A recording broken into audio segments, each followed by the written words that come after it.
ব্রাহ্মণবাড়িয়ায় বিএনপির দুই গ্রুপের সংঘর্ষ, আহত 10। ব্রাহ্মণবাড়িয়ার সরাইলে বিএনপির দুই গ্রুপের সঙ্গে সংঘর্ষ হয়েছে, এতে অন্তত 10 জন আহত হয়েছেন। শনিবার 23 নভেম্বর সন্ধ্যায় উপজেলা সদরে উপজেলা বিএনপির সাংগঠনিক সম্পাদক দুলাল মাহমুদ আলী ও উপজেলা যুবদলের সদস্য সচিব নূর আলমের সমর্থকদের মধ্যে এই সংঘর্ষের ঘটনা ঘটে। স্থানীয়রা জানায়, শনিবার বিকেলে সরাইল সৈয়দ সিরাজুল ইসলাম অডিটোরিয়ামে বাংলাদেশ জাতীয়তাবাদী যুবদল সরাইল উপজেলা শাখার কর্মী সভা অনুষ্ঠিত হয়। সভা চলাকালীন সবাই কেন্দ্রীয় নেতৃবৃন্দ ছাড়াও স্থানীয় বিএনপি, যুবদল, ছাত্রদল সহ অঙ্গ সংগঠনের নেতৃবৃন্দ উপস্থিত ছিলেন।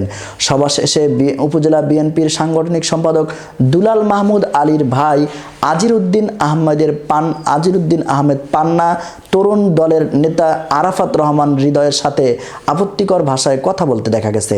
এ সময় উপজেলা যুবদলের সদস্য সচিব নূর আলম আরাফাতের পক্ষ নিয়ে কথা বলে। বিষয়টি নিয়ে দুলাল ও নূর আলমের মধ্যে বাকবিতণ্ডা হয়। এরই জের ধরে দুই নেতার সমর্থকরা সড়কের উপর দেশীয় অস্ত্রশস্ত্র নিয়ে সংঘর্ষে জড়ায়। প্রায় ঘণ্টাব্যাপী চলা সংঘর্ষে উভয় পক্ষের অন্তত 10 জন আহত হয়।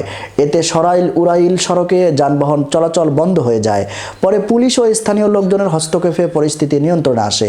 ঘটনার পর থেকে এলাকায় থমথমে অবস্থা বিরাজ করছে। সরাইল থানার ভারপ্রাপ্ত কর্মকর্তা রফিকুল হাসান জানান, খবর পেয়ে পুলিশ ঘটনাস্থলে পৌঁছে পরিস্থিতি নিয়ন্ত্রণে আনে। বর্তমানে পরিস্থিতি স্বাভাবিক রয়েছে বলে জানান তিনি।